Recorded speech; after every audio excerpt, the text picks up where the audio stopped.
সংগঠন দীর্ঘ সময় ধরে বাংলাদেশের শিশু কিশোরদের, কোমলমতি শিশু কিশোরদের তাদের উগ্রবাদিতায় লিপ্ত করার জন্য ষড়যন্ত্রে লিপ্ত ছিল। ইসলাম মানে সনাতনী নয়। আমার সামনে ঘেরা মিডিয়ার ছোট মিডিয়া আছেন, আপনাদেরকে গত কয়েকদিন যাওয়ার লক্ষ্য করেছি। চিন্ময় দাসের প্রতিটি প্রোগ্রামকে আপনারা সনাতনীদের প্রোগ্রাম হিসেবে উপস্থাপন করেছেন। আপনারা কি করে এটা পারেন? আপনারা কি ইসলামের লক্ষ্য উদ্দেশ্য দেখেন না? আপনারা কি মনে করেন চিন্ময় দাস মানে সকল সনাতনী? আপনারা কি মনে করেন ইসলাম মানে সনাতনী? তাহলে এই যে হাজার হাজার সনাতনী ভাইরা ইসলামের বিরুদ্ধে জঙ্গি ইসলামের বিরুদ্ধে আমার সনাতনী ভাইরা প্রতিবাদ জানাচ্ছে, তারা কারা? ইসলাম মানে সনাতনী নয়, ইসলাম মানে জঙ্গি সংগঠন। চিন্ময় দাস মানে হিন্দু ধর্মের হিন্দু নয়, চিন্ময় দাস মানে ইহুদি দাবির অনুপ্রবেশ ঘটানোর সেই স্বামী প্রভুদের বক্তব্য। আপনারা ইন্ডিয়াতে দেখেন, ইন্ডিয়ার অধিকাংশ হিন্দু ভাইয়েরা বোনেরা এই ইসলামের বিরুদ্ধে রাজপথে নেমেছে। আপনারা পশ্চিমবঙ্গের নির্বাচনের আগে দেখেন, ইসলামের বিরুদ্ধে মমতা ব্যানার্জির বক্তব্য দেখেন, তারা কিভাবে উনি বলেছেন যে বাংলাদেশে এই উপমহাদেশে ইসলাম জঙ্গিবাদ চালাচ্ছে, উগ্রবাদিতা চালাচ্ছে। এই দেশে লাখো সনাতনী ভাই বোনদের বসবাস, তারা সকলেই চিন্ময়কে প্রভু মানে না, তারা সকলেই চিন্ময়কে তাদের ধর্মগুরু মানে না। এদেশের লাখো সনাতনীরা চিন্ময়কে তাদের ধর্মের শত্রুরা মনে করে।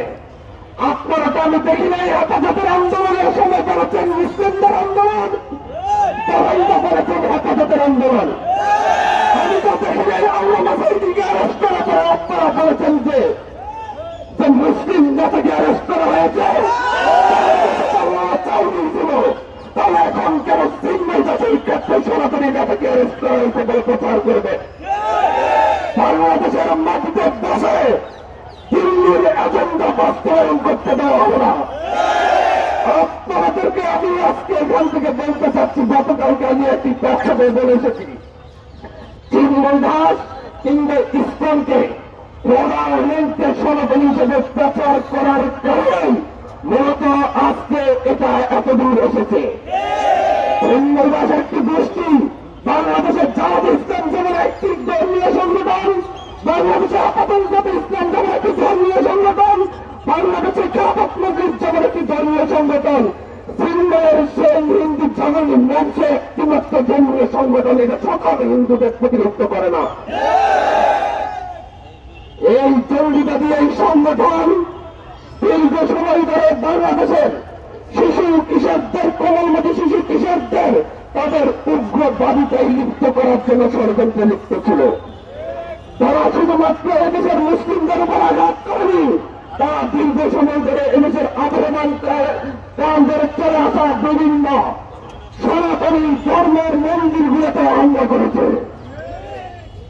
এই ইসলামের সদস্যরা আজকে শুধুমাত্র এখানে আমাদের আলিফ ভাইকে হত্যা করেনি।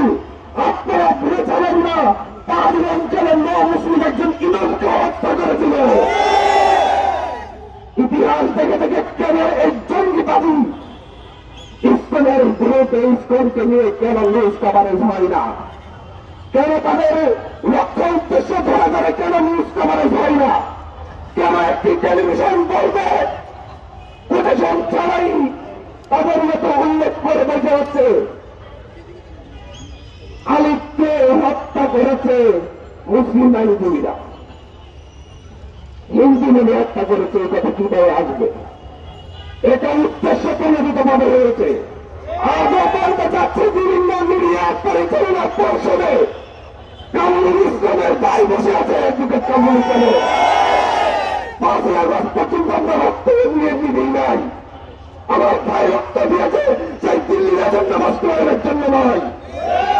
দিল্লিতে দেশের শেখ হাসিনা তার সেই দেশের মোদীকে নিয়ে আমার বাংলার মাটির দিকে হাত বাড়াচ্ছে। এই দেশের মানচিত্রের দিকে সেই দিল্লি থেকে যে জনতায় হাত বাড়াবে, সেই হাত ভেঙে গুটিয়ে রেখে দেওয়া হবে।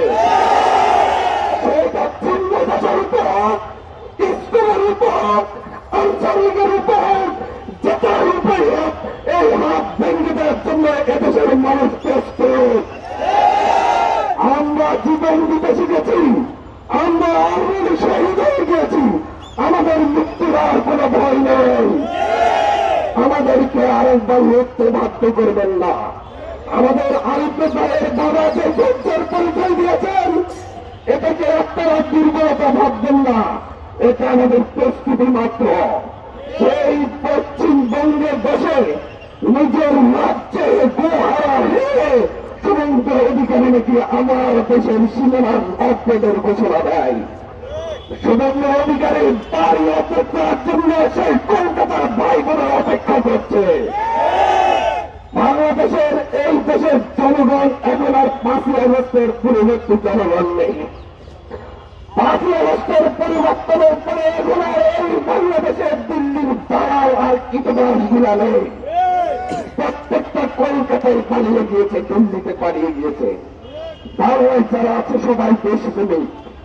এই দেশপ্রেমিকদের মধ্যে এখনো সেই দিল্লির দালালদের যে 2-4টা এখনো লুকিয়ে আছে।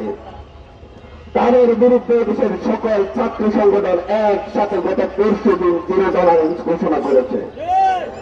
আমরা এতদিন ধৈর্য ধরেছি আইন শৃঙ্খলা বাহিনী সন্ত্রাসী ছাত্রলীগকে গ্রেপ্তার করবে। আমরা ধৈর্য ধরেছি আইন শৃঙ্খলা বাহিনী মুজিববাদী আওয়ামী লীগের সন্ত্রাসীদেরকে গ্রেপ্তার করবে। আমরা ধৈর্য হারা হয়েছি। আজকে সেই গত পরশু থেকে সিদ্ধান্ত নেওয়া হয়েছে, যেখানে সন্ত্রাসী ছাত্রলীগকে দেখানো হবে, দেখা হবে সেখানে বড় পৃথিবী দিয়ে পুলিশের সাথে করা হবে। আর ধৈর্য ধরা হবে না। লড়াই আমাদের 5ই আগস্ট নতুন ভাবে শুরু হয়েছে। আমরা এই লড়াই লড়ছি, এই লড়াই আমরা লড়ে যাবো। এই লড়াই দীর্ঘ হবে, তবে আমাদের পথ শেষ হবে না।